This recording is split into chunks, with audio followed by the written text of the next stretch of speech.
Namaste doston, welcome back to Neil Monk. My name is Sunil and today's video can help if you're also the one who are working from home. So let's begin. This pandemic has accelerated the process of revolution and one of very few is to adopt the culture of working from home. And today I'm going to share 5 tips which can help you to make your work from home more effective and interesting.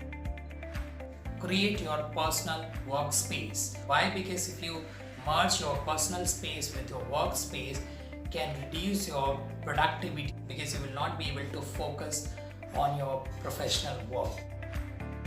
Be reachable and accessible.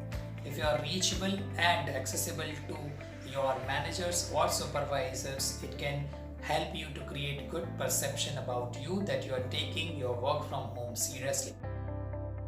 Follow some fitness routine, means at least include some exercise in your daily routine. Working from home has very less physical activity and our physical body movement is also very less. In that case, if you are working from home, you may also increase your weight and that can also lead to your health issues. Better if you do some kind of exercise. I recommend personally yoga is the best exercise nowadays we can follow because it does not require any big space. You can create your small area at your home and you can start your yoga practice. Try to follow some daily routine like you was doing when you were going to office.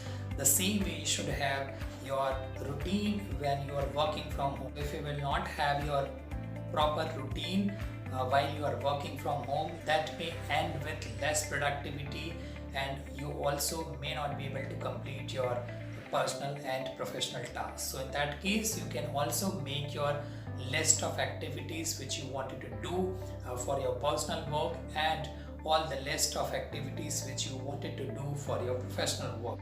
Last but not least, at least have some casual Zoom call with your supervisor or some of your close colleagues. While working from home, we are mostly not able to talk to the people around us because we are alone at home. Most of the time we are alone at home. Hence it is very much required for your mind at least to be refreshed. It is good if you are talking to your colleagues. It is also good if you are talking to your supervisors. Casual can reduce your stress. So these are all 5 tips which I personally experienced and wanted to share with you. So this is all for today's video. Thanks a lot. Hope you are enjoying your working from home. Until next time, goodbye.